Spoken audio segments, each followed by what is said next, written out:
guess what they're doing is they're firing all the black, brown, and female air traffic controllers as if those people don't know what they're doing. But if you know anything about air traffic control, that's who the air traffic controllers often are.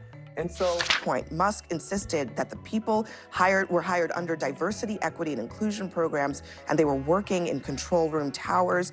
Mr. Duffy pushed back on that. This is black air traffic controllers, white air traffic controllers. No air traffic controllers were fired. So I think that's just a point that has to be made and repeated 100 times over and over again. They weren't. People at the town halls. You have Republicans telling other Republicans, don't hold town halls. We don't want to hear what the everyday people have. He said it's a great work environment, and he says they're going to rock and roll. And I think so far we've seen it.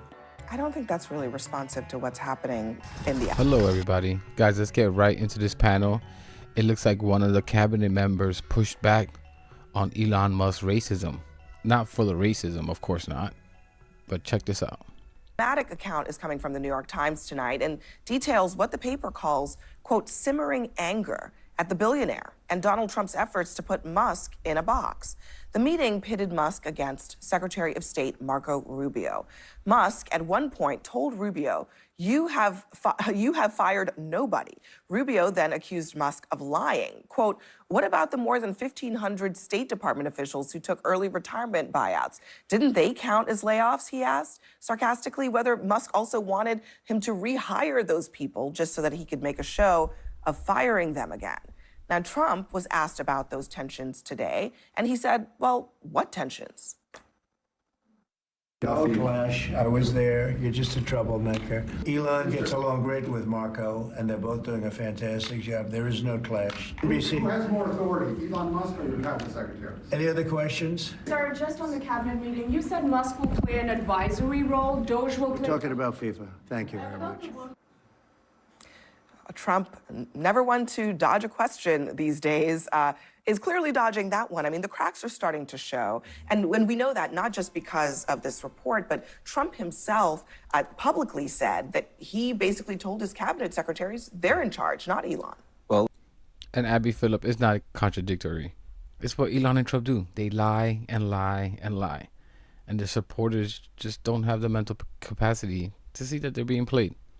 look, I mean, first of all, there is a grassroots revolt because of the reckless, destructive, illegal, unconstitutional behavior of Elon Musk and his 19-year-old posse of laptop wielding young people.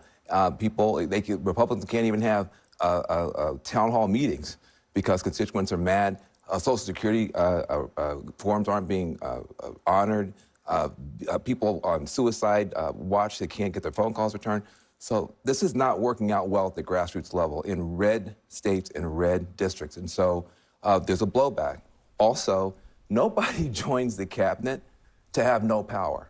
Nobody joins the cabinet to not have control of their own staff. And so when you have somebody with a weird T-shirt and a baseball cap firing your people for you, at some point that wears thin. Yeah, and I think the other thing is Elon has demonstrated and his team that they don't actually know how the government works, which is why a lot of these mistakes are happening. One thing that really struck out at me, okay, so remember all the talk about what was going on at the FAA. Well, it turns out that according to the New York Times, Sean Duffy, the transportation secretary, said that the young staffers of Mr. Musk's team were trying to lay off air traffic controllers. What am I supposed to do, he asked. I have multiple plane crashes to deal with now, and your people want me to fire air traffic controllers?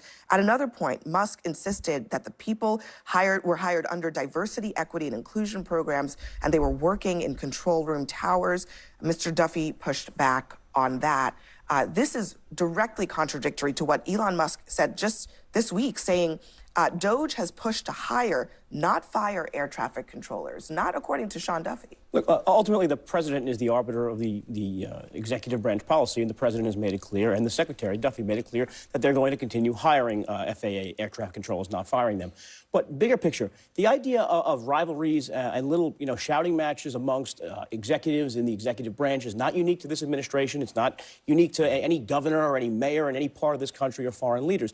That's the norm. And I was actually with a cabinet member over the last weekend, and I talked to him about the relationships on the cabinet, and he actually shocked me. He said, before going into this administration, I prescribed to the idea of the team of rivals. I read the book, and I thought this is the way things are.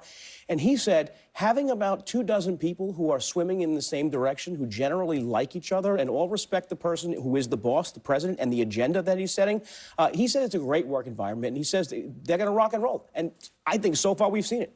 I don't think that's really responsive to what's happening in the actual cabinet, though, because it's not really a dispute with Trump. It sounds like it's a dispute with Elon Musk. I mean, for example, maybe they support Trump's agenda, but the idea of firing air traffic controllers when there's a shortage of air traffic controllers just doesn't pass the common sense test. Where I think everyone's aligned in the Republican Party and on the cabinet is everybody wants the government to be more efficient. Everyone thinks that cuts probably are warranted. It's the way that you're going to go about them that's really frustrating. I think that was the tension between Marco Rubio and Elon Musk. The State Department is supposed to have jurisdiction over USAID. I don't think they want an entire agency shut down immediately without even being able to go in and assess, okay, what are the key parts that we're going to have to keep? What are the contracts that if we were to cut now, we'd actually lose money because we've already paid them out? We didn't do any of that work. DOJ is not doing that work. I think that's where there's a lot of frustration from these cabinet officials. I also think we're starting to see some of those cracks in ways that are subtle. So, for example, Elon Musk and DOJ asking everyone in the federal government to reply to an email saying, what have you done this week? It was noticeable to me that some cabinet officials said, you don't have to respond to that email. Yep. So this blow-up fight is not coming out of nowhere. I think there's been tensions building up over the past few weeks over this. And I think that's a very... And the reason that Elon and Trump are so crazy about cutting all these jobs is just to make sure that they have to get as much possible in tax cuts. They're literally taking it away from working middle-class people just so that they can put it in their pockets. And then they just throw out things like, oh, there were DEI hires. Oh, that was a DEI program. And their dumb followers just nod their head, get on their knees and nod their head. Just believe anything that their cult leaders tell them, no matter how stupid it sounds. In fact, and let me know what you think in the comments, the dumber it sounds, the crazier it sounds, the more it appeals to the Republicans, the more conspiratorial, no matter how crazy and nonsensical. No evidence. It works more on Republicans. The more that it sounds logical, it's just that kind of stuff just doesn't work on them. It's incredible. Very fair point. And, my criticisms of Elon Musk are well known, and I know some people don't like that. But Elon Musk, some of the things that he's done, and Van, you actually made a good point, because he doesn't know how government works, and I'm not exactly sure Elon cares how government works because he wants to do his own thing. But when you think about what happened over the past couple of weeks where Elon Musk, and now we know that it was his decision to have OMB send out the memo saying, send us 5 things that you did last week. That was Elon Musk's thing. And we did see some cabinet officials, in fact, I think the majority of them said, no, don't respond to it at all. But then when he got into the meeting, and this is why I tell people, it's one thing to support the work of DOJ, but it's another thing to focus on the distraction that Elon Musk often is when it comes to Donald Trump. So he got in the cabinet meeting, and it was Elon Musk who said, we really just sending this out because we just want a pulse check. Well, there are ways to figure out if people are at the other end, because the accusation is that there's nobody working at the other end of that email. There's ways to find out per agency. I'm sure most of us know there's a thing called read receipts. Yeah. Like there's a way to find out if people are actually there. I also think that this is a little bit off topic. When it comes to Malik, do you think that he knows that the people he works for think of him as a DEI hire? In fact, they think of him probably much worse. They see you as a puppet, as a useful idiot. You're puppeting and you're helping defend white nationalists, the most famous ones in Elon and Donald Trump. Like, is this kind of thing lost upon these people? Great reporting does, as much great reporting does, is it raises the hood, right, of what's happening here. Because here's what happened at the Oval Office, in the Oval Office just a few days ago, what Trump said was going on with Elon and his cabinet. Anybody unhappy with Elon? If you are, well, throw him out of here. Is anybody unhappy?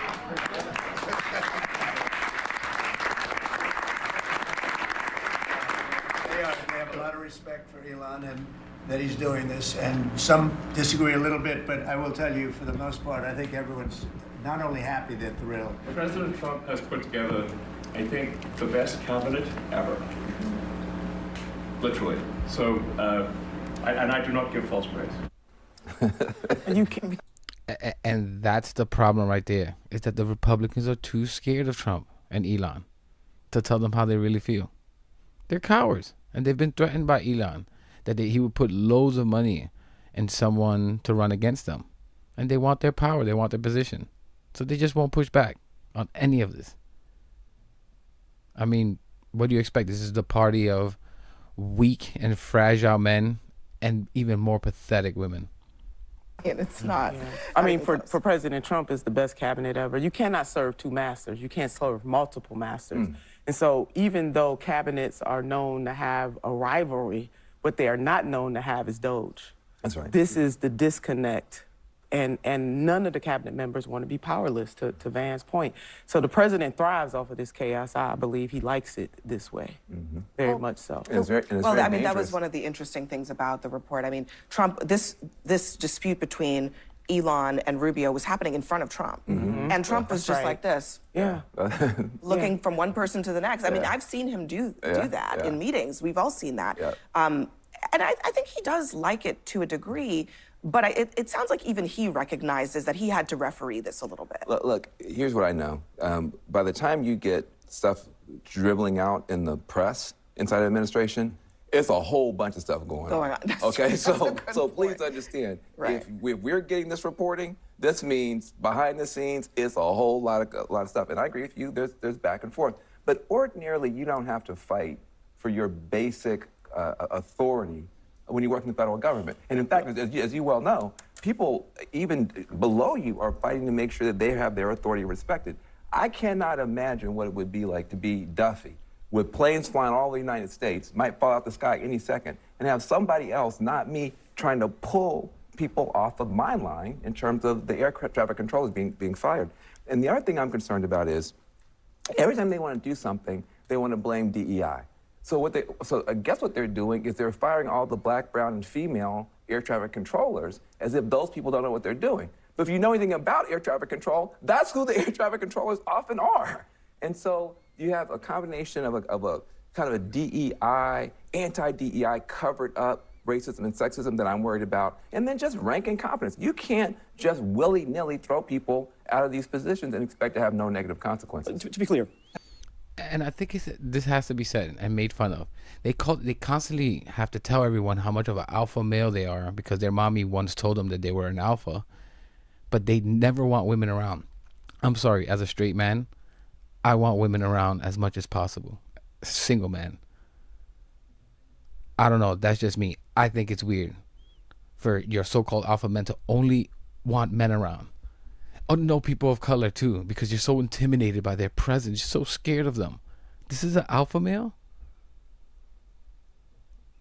Like, think about it. So intimidated.